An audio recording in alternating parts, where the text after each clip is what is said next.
You're here, I'm here, because we care. Not just for today, but we care passionately for the future. We know that we only have the possibility of avoiding a looming climate catastrophe if people like us refuse to give up. The future of humanity is at stake. While you work to meet the challenge of climate change, I beg of you, don't forget nature. The destruction of nature accounts for more global emissions than all the cars and trucks in the world. We can put solar panels on every house, we can turn every car into an electric vehicle, but as long as Sumatra burns, we will have failed. So long as the Amazon's great forests are slashed and burned, so long as the protected lands of tribal people, indigenous people, are allowed to be encroached upon, so long as wetlands and bog peats are destroyed, our climate goals will remain out of reach, and we will be shit out of time. If we don't stop the destruction of our natural world, nothing else will matter. Why? Because protecting and restoring forests, mangroves, wetlands, these huge, dense carbon sinks, represent at least 30% of what needs to be done to avoid catastrophic warming. It is, at this time, the only feasible solution for absorbing carbon on a global scale.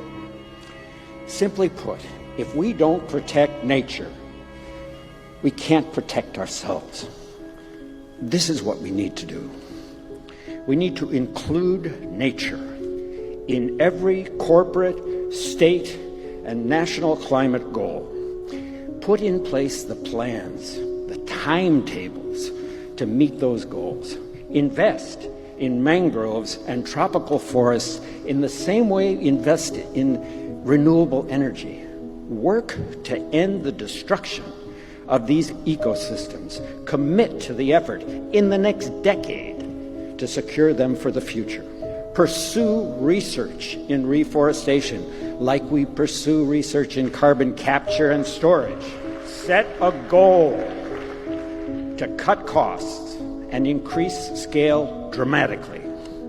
Empower indigenous communities to use their knowledge, their history, their imaginations, our science to save their heritage and their lands. Respect and ensure their rights. Stop, for God's sake, the denigration of science.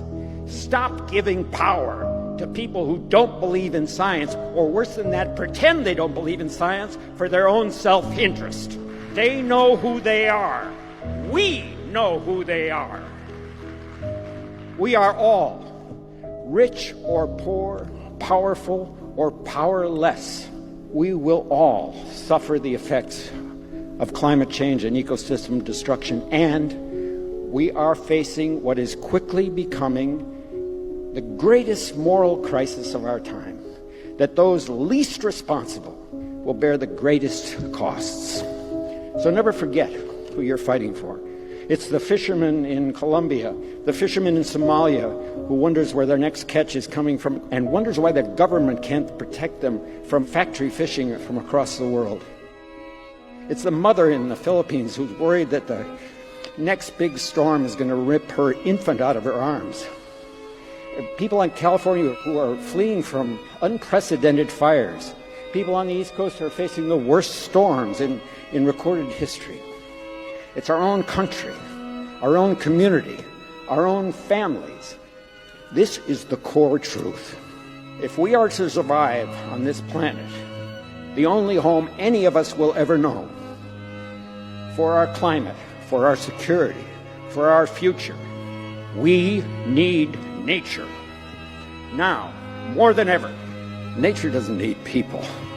People need nature. Let's turn off our phones, let's roll up our sleeves, and let's kick this monster's ass.